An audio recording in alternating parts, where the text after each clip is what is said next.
일만 계속 벌리고 지시만 자꾸 하니까 얄밉습니다. 2024년 6월 5일 아이넵 7일째 바로 공양 수행법회. 안녕하세요. 오늘은 아이넵 견학 프로그램을 모두 마치고 각자의 나라로 돌아가는 날입니다. 새벽 4시 45분에 서울 정토사회문화회관 설법전에서 새벽 예불을 하며 하루를 시작했습니다. 천일결사 기도를 마치고 6시 20분부터 서울 공동체 대중과 함께 바루 공양을 했습니다. 소심경을 외우며 바루를 편 후 식사를 했습니다. 식사가 끝나고 대중이 스님에게 한 말씀을 청했습니다. 스님은 아이넵 사무국장인 문임에게 인사말을 청했습니다. 문임은 아이넵 스터디 투어를 정성껏 준비해준 정토회에 감사의 마음을 전했습니다. 정토회에 동남아 스님들을 모시고 와서 배우기 시작한 지가 벌써 9번째, 9년차가 되었습니다. 어제 소감 나누기 시간에 스태프들이 더 많은 행복을 느꼈다는 얘기를 들어서 기뻤고 우리들의 연대가 점점 발전해 간다는 것을 느꼈습니다. 저희가 배울 수 있는 본보기가 되어주셔서 법륜스님과 정토회 공동체에 정말 감사드립니다. 아이넵과 정토회 사이의 파트너십은 점점 더 공고해지고 있고 다양한 나라에서 여러 프로그램을 함께 해나가고 있습니다. 서로에게 배우며 사회를 위해서 우리가 할 수 있는 일이 늘어간다는 것이 정말 멋진 일인 것 같습니다. 특히 정토회 견학 프로그램이 베트남 청년들에게까지 확대되었다는 것이 정말 기쁩니다. 이번 11월에는 여성 활동가들을 위한 정토회 견학 프로그램이 계획되어 있습니다. 동남아의 여성 활동가들이 정토회에 와서 배우는 실험적인 사례가 될 것입니다. 앞으로는 다양한 국적을 가진 청년 그룹을 위한 정토회 견학 프로그램도 만들어보면 좋겠습니다. 가능하다면 성소수자 상가 공동체를 위한 프로그램도 만들 수 있으면 좋겠습니다. 이번 아이넵 스터디 투어에서 배운 것을 각자 본인의 나라에 돌아가서 널리 전파할 수 있기를 기대합니다. 내년은 아이넵 스터디 투어가 시작된 지 10주년이 되기 때문에 10주년을 축하하는 자리를 가져봐도 좋을 것 같습니다. 이어서 스님이 한 말씀을 해주었습니다. 오늘 바루 공양에서 밥이 제대로 익지가 않았는데 일상에서 깨어있는 것이 가장 중요한 수행이라고 강조했습니다. 그리고 지난 6박 7일 동안 아이넵 스터디 투어를 하면서 가장 수고가 많았던 스태프들을 격려했습니다. 어제 바로 공양 시간에 밥을 부드럽게 해야 한다고 했는데 왜 오늘도 술밥처럼 고두밥을 만들었어요? 물 조절은 잘했는데 찹쌀이 덜 들어가서 윤기가 좀 없었습니다. 겨울에 먹는 쌀은 추수한 지 얼마 지나지 않은 쌀이어서 습기가 많습니다. 그래서 바로 밥을 해도 되고 10분만 쌀을 불려도 돼요. 그러나 봄에 먹는 쌀은 추수하고 6개월에서 8개월이 훨씬 지났기 때문에 건조도가 매우 높습니다. 그래서 불리지 않고 밥을 하면 고들고들해집니다. 건조한 쌀은 곧바로 밥을 해서는 안 됩니다. 물론 밥을 할 때 물을 더 붓는 것도 필요하지만 1시간 이상 불렸다가 밥을 해야 합니다. 오래 묵은 쌀일수록 더 오래 불려야 합니다. 이렇게 쌀의 성질에 맞게끔 밥을 해야지. 늘 하던 대로 똑같이 물을 넣고 밥솥에 전기 스위치만 눌러놓는 것은 그냥 업식대로 사는 것과 같아요. 특히 바루 공양을 할 때는 밥을 천천히 꼭꼭 씹어 먹기가 어렵기 때문에 더욱 뜸이 잘 들도록 해서 밥을 지어야 합니다. 얼마나 쌀을 불리고 물은 얼마만큼 넣는지는 여러 번 해보면서 알아가면 됩니다. 몇 번 시도해보면 봄에 먹는 쌀은 어느 정도 하면 되고 여름에 먹는 쌀은 어느 정도 하면 되고 햅쌀은 어느 정도로 하면 되는지 알게 됩니다. 찹쌀을 넣었는지 안 넣었는지와는 상관이 없습니다. 전통적으로는 행자 생활을 할 때 혼자서 100명 이상의 밥을 준비 못하면 승려가 될 자격이 없다 하고 가르치곤 했어요.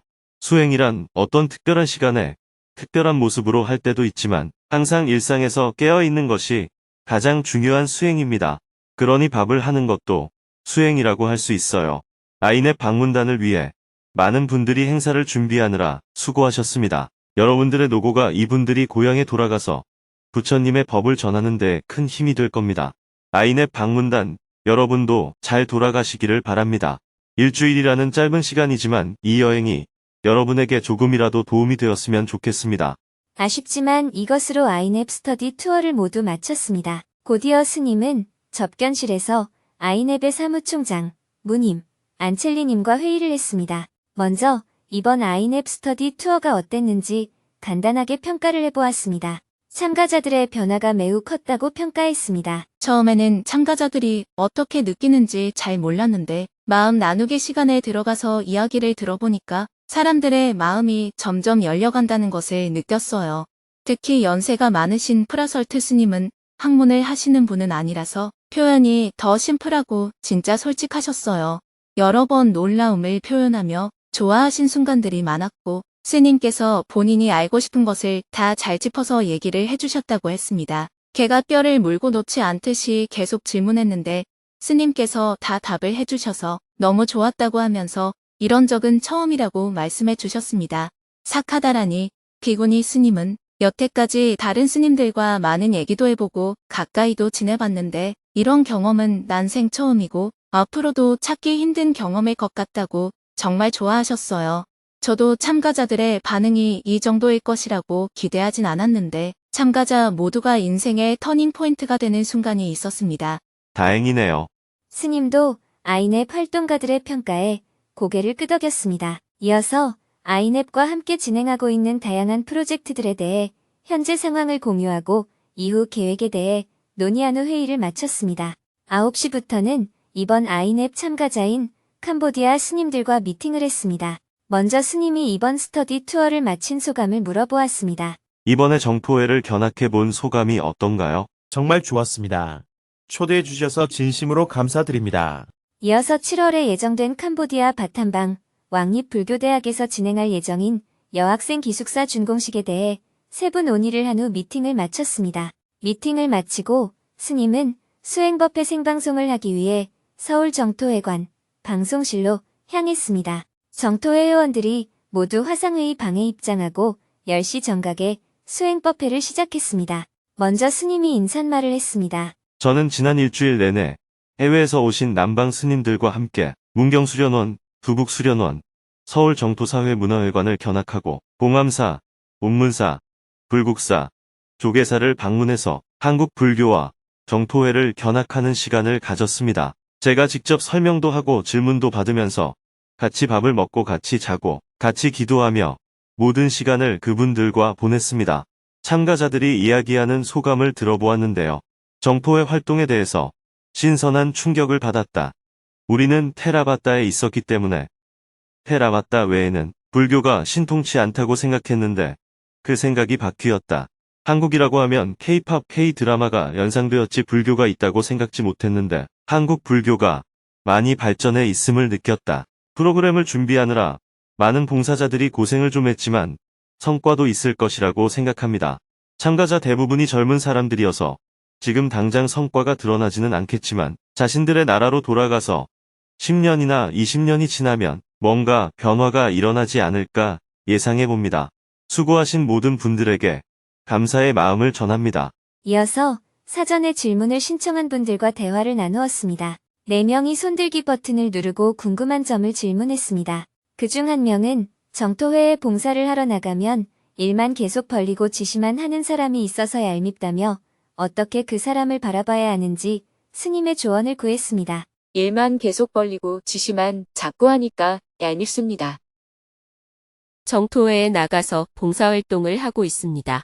어느 날 점심 식사를 하고 있는데 갑자기 담당자님이 정화조 청소를 해야 한다며 오라고 하는 것이었습니다. 좀 황당했습니다. 어리둥절 공양을 마치고 정화조 청소를 하는데 지시를 내린 담당자님은 호련히 어디에도 온데간데 없었습니다. 이런 일이 처음은 아니라 말씀드립니다. 어디를 가나 이런 사람 꼭 있으니 끼 있는 분이시다 하고 3명이 정화조 청소를 하는데 4명은 좋게 있어야 청소가 수월히 진행되는 과정이었습니다. 모든 일에 몸을 사리지 않고 성실히 임하는 저에게는 그분은 입으로만 일하는 얄미운 존재가 돼버렸습니다. 현재까지도 여기저기 아프다 핑계만 늘어놓고는 버리는 일은 많은데 정작 지시만 하고 갑자기 사라졌다가 끝날 때쯤 나타나서 칭찬인지 모르는 말로 저한테 뭘 먹고 살길래 힘이 그렇게 좋냐? 하며 너스레를 떱니다. 한두 번은 그럴 수 있다 하고 넘어가다가 이제는 그분이 도깨비로 보입니다. 이런 분을 제가 어떤 마음으로 바라보며 수행을 해야 할지 궁금합니다. 오늘 질문을 잘하셨어요. 얘기라도 하고 나니까 속이 좀 후련하죠.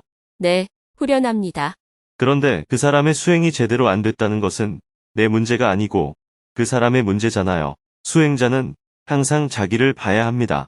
정화조 청소를 예로 든다면 어쩌면 그 사람은 점심 먹기 전에 정화조 청소를 하자고 한 이유가 점심 먹기 전에는 자기가 시간이 있었는데 점심 먹고는 다른 일이 있어서 못하게 된 게 아닐까요?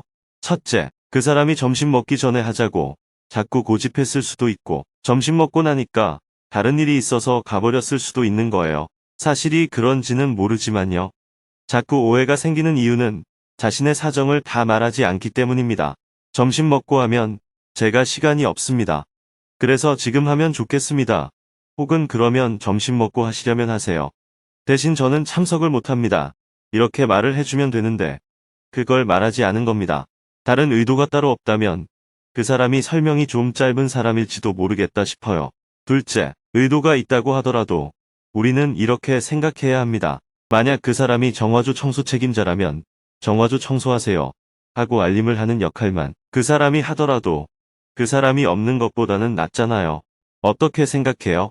그 역할을 그 사람이 안 하면 내가 정화조 청소도 해야 하고 또 알리는 역할도 해야 하는데 그 사람이 알리는 역할이라도 해주니까 우리는 역할을 받아서 청소를 할 수 있는 겁니다. 그 사람이 잘했다는 뜻은 아니지만 그 사람이 없으면 그 역할을 누군가가 해야 하므로 그 사람이 없는 것보다는 있는 것이 낫다는 겁니다.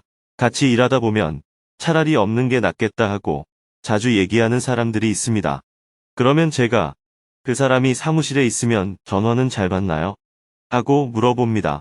전화는 잘 받는다고 하면 그러면 됐다. 그 사람이 없으면 전화까지 네가 받아야 하는데 전화만 받아줘도 괜찮지 않느냐 하고 말해줍니다. 관점을 이렇게 가져보면 좋겠어요. 왜냐하면 내가 그 사람을 고칠 수가 없기 때문입니다. 정토회가 수행하는 사람들의 모임이라 하더라도 모든 사람이 내 마음에 들 수는 없습니다. 셋째, 그 사람은 그 사람 나름대로 정토회를 만나 수행하면서 예전보다 좋아진 상태가 그런 모습일 수가 있습니다. 그래도 내 기준에서 보면 좀 부족하니까 자꾸 수행자가 뭐 저러나 스님 법문은 안 듣나 이렇게 생각이 드는 것일 수도 있습니다. 그래서 부부가 같이 정토회 회원일 때가 제일 같이 활동을 하기가 어렵습니다. 왜냐하면 항상 상대편에게 수행을 요구하기 때문입니다. 너는 스님 법문도 안 듣나? 수행자가 왜 그래? 이렇게 자꾸 상대를 시비 분별합니다. 그래서 상대가 정토회에 안 나올 때 자기 수행이 제대로 되는 거예요. 나는 수행자이고 상대는 수행자가 아니니까 무조건 내가 그 사람한테 맞춰야 하기 때문입니다. 그런데 같이 수행을 하면 상대도 수행자라는 생각 때문에 자꾸 시비를 하게 됩니다. 그래서 정토회 다니기 전과 똑같이 돼버려요. 부부가 같이 수행해도 내가 상대에게 맞추는 게 수행입니다. 상대에 대해서는 논하지 말고 그 역할만 해줘도 고맙다 하고 바라보는 것이 내가 해야 할 수행입니다. 그래서 우선 내가 기분이 나쁘지 않아야 합니다. 그러나 내가 못 견디거나 기분이 나빠서가 아니라 그의 이런 행동이 정토회에서 봉사하는 다른 사람들에게 나쁜 영향을 준다고 생각이 되면 담당 법사님에게 이렇게 이야기하면 돼요. 제 수행 부족이긴 하지만 제가 볼 때는 자원봉사 모임에 이런 사람이 있으니까 정토회 이미지에 안 좋은 것 같습니다. 법사님께서 한번 지켜보시고 상담해보시고 조정을 좀 했으면 좋겠습니다. 만약에 법사님이 상담해보니 그 사람의 문제가 아니고 제가 분별심이 심해서 생긴 문제라면 저한테 알려주십시오. 그러면 저는 더 이상 그 사람을 문제 삼지 않고 그냥 제 공부로 삼겠습니다. 그런데 담당 법사님이 보기에도 그 사람이 인력 관리에 문제가 있다면 그 사람의 역할 배치를 조정해서 개선해야 합니다. 이런 경우에 수행은 두 가지입니다. 첫째, 어떤 경우에도 내가 적응하는 것이 필요합니다. 적응 못하는 건 나의 수행 부족이라고 할 수 있습니다. 둘째, 다른 사람을 위해서 개선하는 것이 좋겠다면 우리는 제안을 해야 합니다. 그냥 무조건 아무 문제가 없다고 생각해도 안 되고 그렇다고 모든 사람을 다 문제 삼아도 안 됩니다. 내가 걸리는 건 내 수행으로 받아들여야 하고 그러나 다른 사람을 위해서도 이건 좀 문제가 있겠다고 생각될 때는 개선을 제안해야 합니다. 그리고 내가 판단이 잘 안 되면 법사님에게 여쭤보고 제3자의 관점에서 한번 보시고 평가를 내려주십시오 하고 제안하는 방법이 있습니다. 감사합니다. 계속해서 질문들이 이어졌습니다. 마지막으로 스님은 다가오는 6.13 만인대법회에 만전을 기해줄 것을 당부한 후 수행법회를 마쳤습니다. 다시 평화재단으로 이동하여 영국에서 임시 귀국하여 스님을 찾아온 전 김경수 경남지사 부부와 점심 식사를 하고 차담을 나누었습니다. 손님들이 돌아가고 오후 2시부터는 이번 아이넵 참가자인 인도네시아와 부탄에서 온 스님들과 미팅을 했습니다. 모두 이번 아이넵 스터디 투어를 통해 정말 많은 것을 배웠다며 감사의 마음을 전했습니다. 스님은 부탄에서 온 도르지 스님과 7월에 부탄을 방문하는 일정을 공유해주고 앞으로 부탄 지속 가능한 개발 프로젝트에 도르지 스님도 적극 참여해줄 것을 당부했습니다. 도르지 스님은 부탄에서 어느 곳에 사세요? 잼강에 있는 콤샤르 마을에 제가 사는 절이 있습니다. 승려가 150명 살고 있는 절입니다. 제가 말하면 마을 주민들 전체가 모여서 노동도 하고 법회도 열 수 있습니다. 마침 JTS가 올해 시범 사업을 하기로 한 마을 중에 하나가 홈샤르 마을이에요. 도르지 스님이 프로젝트를 책임지고 열심히 주민들을 이끌어 주시면 되겠네요. 얼마든지 가능합니다. 마침 얼마 전에 부탄어를 통역하는 봉사를 하고 싶다고 JTS를 찾아온 린첸다와 님도 도르지 스님의 조카라고 합니다. 참 묘한 인연이라는 생각이 들었습니다. 부탄 지속 가능한 개발 프로젝트가 순조롭게 출발하는 것 같아서 모두가 기뻐했습니다. 그럼 7월에 부탄에 가서 봅시다. 조심히 돌아가세요. 함께 기념사진을 찍고 미팅을 마쳤습니다. 지난 6박 7일 동안의 아이넵 스터디 투어 프로그램을 모두 마치고 스님은 서울을 출발하여 두북 수련원으로 향했습니다. 오후 5시에 서울을 출발하여 고속도로 위를 4시간 동안 달려 밤 9시에 두북 수련원에 도착한 후 하루 일과를 마무리했습니다. 내일은 두북 수련원에 손님들이 찾아와서 하루 종일 경주 남산을 안내하고 대화를 나눌 예정입니다.